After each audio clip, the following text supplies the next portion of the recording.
Salam aleykum. Bu situasiyanı nəzərdən keçirdək. Glisin və alanin turşusundan əmələ gəlmiş bir molekul X peptiddəki neytron sayı turşularda olan cəmi neytron sayından 16 vahid azdır. Ümumiyyətlə biz bilirik ki, amin turşulardan peptid əmələ gəlir.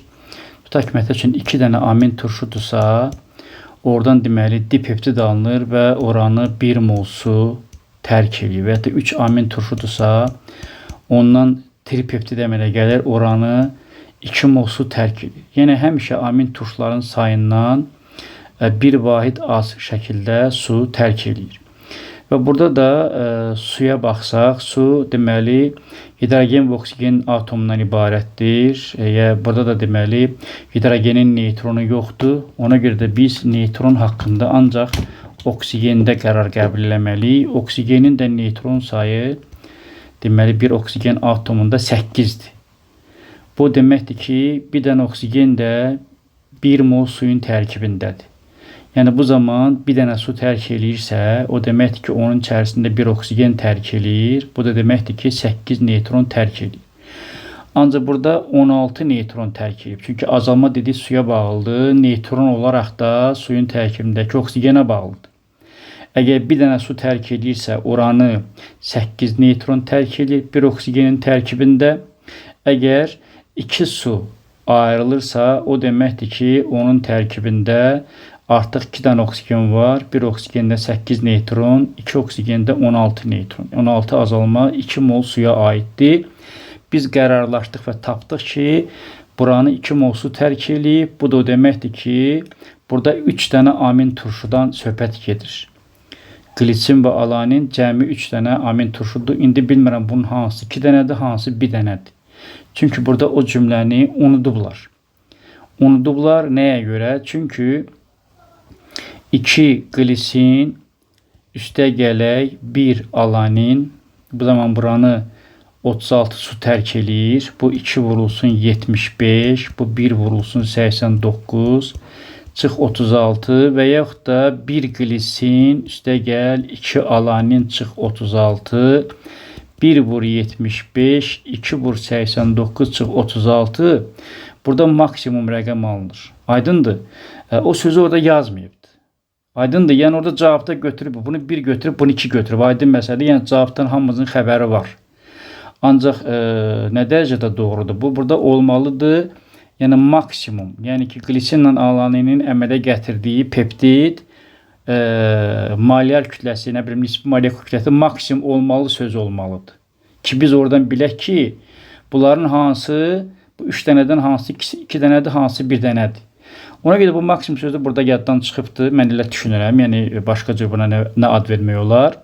Və buradan artıq biz müəyyənlədik ki, 1 mol budur, 2 mol budur. Yəni n 1-ə bərabərdir, m 2-yə bərabərdir. Biz buradan n ilə m-i tapdıq. Sudakı dedim 2 moldur. Yəni artıq suyun da kütləsi 36 qram olacaq.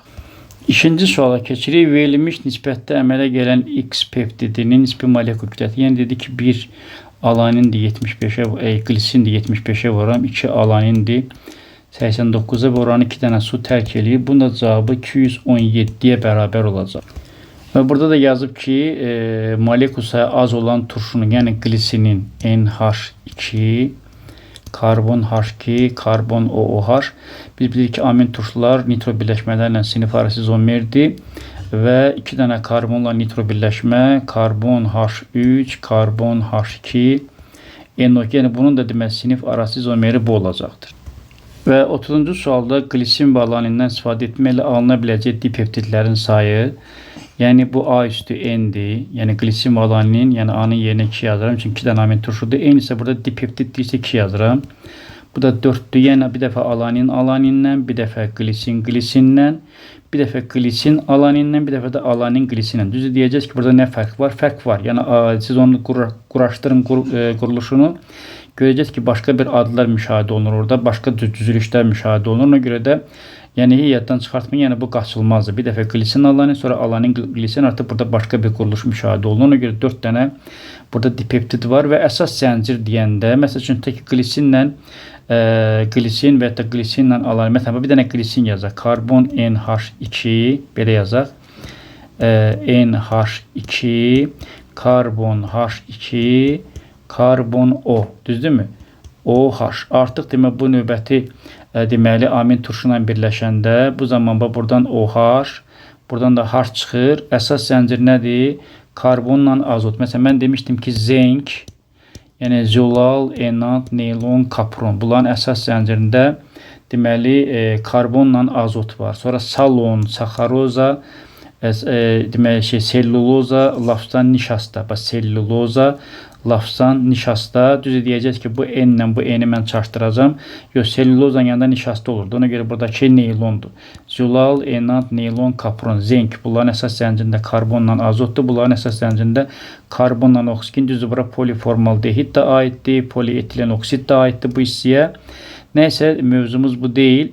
Mövzumuz deməli burada amin turşudur. Onların da əsas zəncirində deməli azotla karbon var. Ona görə də burada dipeptiddə əsas zəncirdə atomların sayı karbon atomları yazın deyir. Bu azotla deməli karbon olacaqdır.